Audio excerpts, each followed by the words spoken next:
Өткен аптаның атап айтар айтулы жаңалығы облысымызға президент іс-сапары болды. Ақмола облысының Целиноград ауданындағы Қосшы ауылына республика президенті Нұрсұлтан Назарбаев келді. Елбасының келуі қай өңір үшін болмасын ерекше оқиға екендігі даусыз. Өйткені іс-сапармен келген президент сол өңірдегі көптеген түйткілді мәселелердің тез арада шешілуіне ықпал етеді. Жауапты қызметкерлерге нақты тапсырмалар береді. Елбасы алдымен басқа емес, тұрғын үй жоқ жандарды үймен қамтамасыз ету керектігін айтты.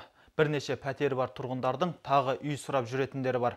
Бұл әсіресе Астана маңындағы елді мекендерде етек алған жайт. Президент ақмолалықтар үшін маңызды бір мәселені алға тартты. Астаналық белдеуді дамыта түсуге мемлекет ерекше назар аудармақ.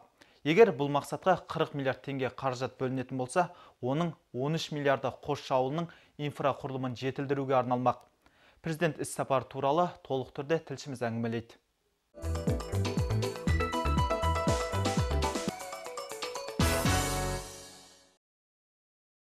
Қосшыдағы Лесная Поляна тұрғын үй алқабының құрылысы 2006 жылдан бастап қолға алынды. Жақын арада оның құрылысы толық аяқталады. Бұл жердегі үйлердің бәрін Астана Строй Инвест компаниясы үлескерлердің есебінен 5 қабатты етіп, ақ және қызыл кірпіштен салуда. Бүгінде 1107 үлескерге пәтер кілті тапсырылған. Одан бұрын 3200 үлескер осы жерден баспана алған болатын. Қалған үйлер сатылады. Мұнда әлі де бірнеше шағын аудан бой көтермек. Мемлекет басшысы Астана маңының құрылысы қарқынды дамитынын мәлімдеді. Осы мақсаттағы арнайы мемлекеттік бағдарламаны іске асыруға 40 миллиард теңге бөлінсе, оның ішінде Қосшы елді мекен дамытуға 13 миллиард теңге қарастырылған. Өткен жылы 6 миллиард теңге игерілген болса, ғимаратты тазартқыш кешен, жаңа қазандық салынып, су электр желілері тартылыпты. Енді алда жол және көлік инфрақұрылымын дамыту міндеті тұр екен. Мұнда 1200 орындық бір мектеп пен 280 бүлдіршінге арналған балабақша салынады. Тұрғындармен әңгімелесу барысында президент дағдарыстың салдарынан көптеген үлескерлер зардап шеккенін атап өтті. Биылғы жылы олардың барлығы пәтер алады.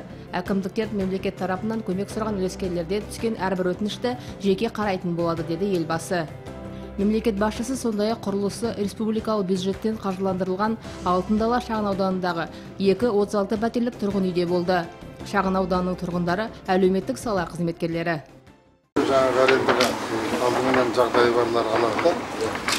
Баяғыда біз Совет одағы кезінде үйде тұрған кезде квартплата төлеуші едік. Әр квадратный метр. Ал қазір сол дәл сондай аренда.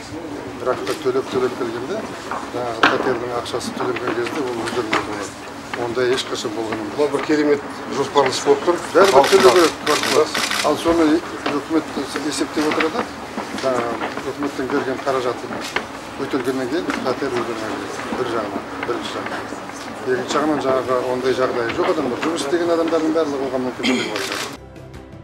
Елбасы ауыл шаруашылығы көрмесінде болып, азық-түлік белдеуі аясында іске асырылатын агроөнеркәсіп кешенінің өңірлік инвестициялық жобалары мен сондай-ақ ауыл шаруашылығы кәсіпорындарының өнімдерімен танысты. Жалпы азық-түлік белдеуі аймағына Ақмола облысының 17 ауданы кіреді. Өткен жылы осы бағдарлама шеңберінде жалпы құны 20 миллиард теңгені құрайтын 21 жоба жүзеге асты.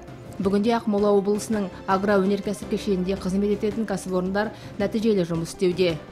Мемлекет басшысы Астана қаласы мен оның маңайының дамуына байланысты өндіріс көлемін арттыру, басқа да күрделі мәселелердің оң шешімін табуын тиісті орындарға тапсырды. Гакку Асылбекқызы, Нұрлан Қажымұратов, Марат Ахметжанов, Апта.